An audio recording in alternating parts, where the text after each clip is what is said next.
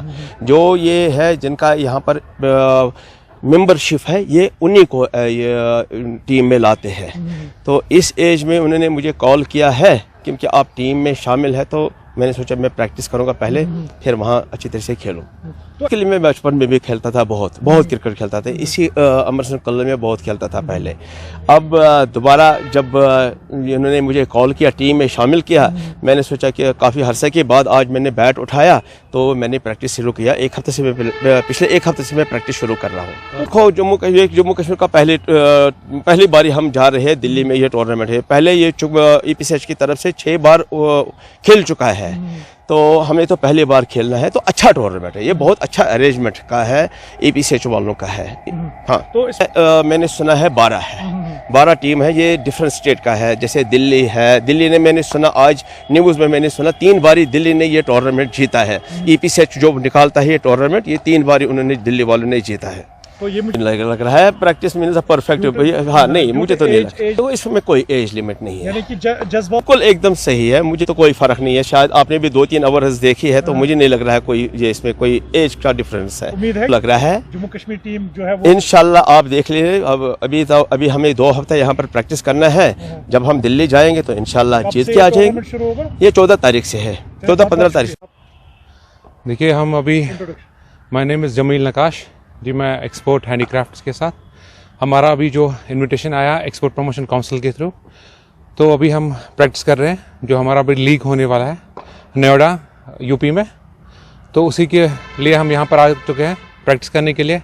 Let's hope कि that Kashmir riders will win, this is what we are trying to do. तो सारे खिलाड़ी कश्मीर से ही है जी, ये तो सारा क्योंकि कश्मीर ही हम प्रेजेंट कर रहे हैं। ये आई थिंक 12 स्टेट्स है, 3 डेज़ का लीग है, 20 डे एंड नाइट लगेगा। तो लेट्स होप कि that we can prove ourselves, so that's why we are here. So export is also supporting के हेल्थ एंड बिजनेस बोथ। ये from last 2 or 3 years what I heard from Export Promotion Council, but this is the first time in Kashmir.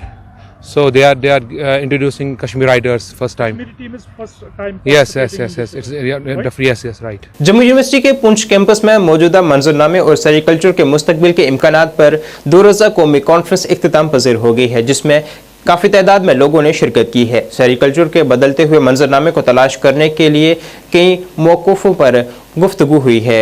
मौजूद मेहमानों ख़ुसूसी तौर पर ज़िला तरक्याती council Poonch के vice chairman जनाब मोहम्मद इशफाक ने कॉन्फ्रेंस की इख्तितामी कार्रवाई के एक फ़िक्र अंगेज़ खिताब किया है।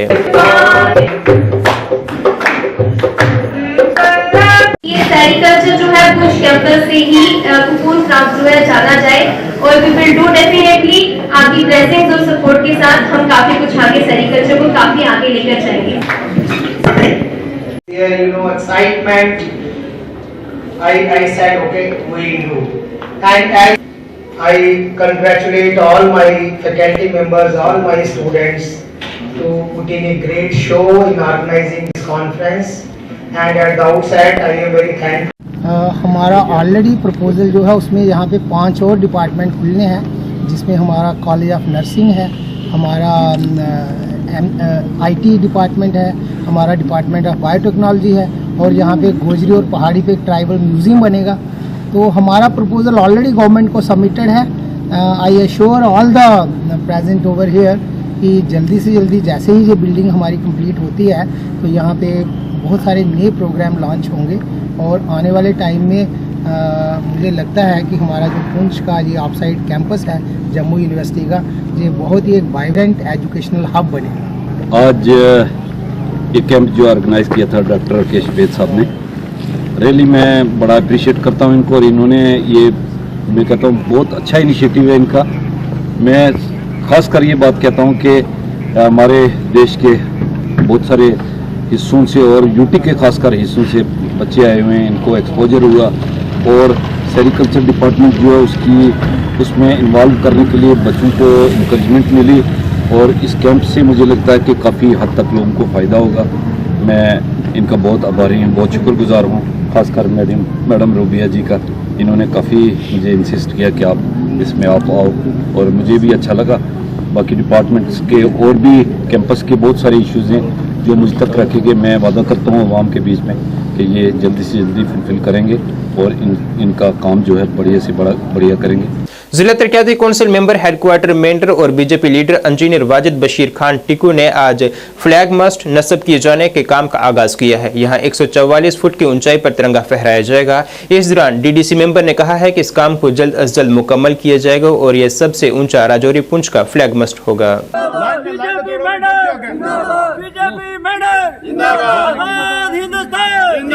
नरेंद्र मोदी साहब, नरेंद्र मोदी साहब।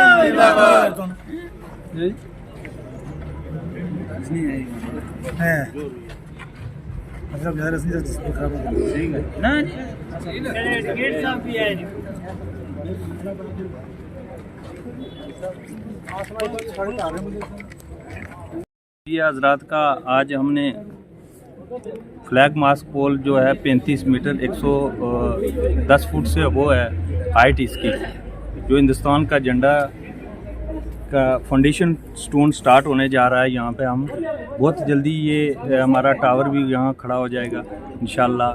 और 110 फुट हाइट है इसकी हिंदुस्तान के झंडे की। 70 फुट जो है आर्मी वालों ने हमारे जो पुंछ में 70 फीट हाइट का वो उन्होंने लगाया है। ये डिस्ट्रिक्ट पुंछ राजौरी में सबसे बड़ा जो है हमारा ये फ्लैग टावर है जो 110 फुट हाइट है इसकी। हमने आज स्टार्ट करवाया। 10-15 दिनों में इंशाल्लाह हमारा ये टावर कंप्लीट हो जाएगा। उसके बाद भी हम यहाँ प्रोग्राम करेंगे बड़े लेवल पे जिस दिन हमारा ये झंडा कंप्लीट हो जाएगा। पिछले जो हमारे 9 साल बेमिसाल हमारी सरकार ने इतने काम किए, ऊपर इतनी डेवलपमेंट की है जो पिछले 70 सालों से नहीं हो सकी है। यहाँ पे आपने देखो रोड सेक्टर में देखो हमारी नबार्ड के बहुत सारे प्रोजेक्ट यहाँ पे चल रहे हैं। जैसे जेजेएम में हमारी लिफ्ट स्कीमें बहुत सी चल रही हैं। ऐसे ग्राउंड देखो हमारे मिनी स्पोर्ट्स स्टेडियम जैसे कोटा में हमारा बहुत बड़ा स्पोर्ट्स स्टेडियम हमने बनाया, ऐसे छतराल में है। और सरकार इतना पैसा ऊपर से दे रही है, एक सरपंच जो है 10-10 पंप लगा रहा है, इतनी डेवलपमेंट हो रही है। और आने वाले अभी इलेक्शन आ रहे हैं एमपी के, और इंशाल्लाह इस बार फिर हमारी सरकार आएगी। जो बाकी बचा खुचा काम है वो भी इंशाल्लाह हम पूरा करेंगे। 9 जनवरी के बाद जो है सरपंचों और बीडीसीज का टेनियर अपना ख़त्म हो रहा है।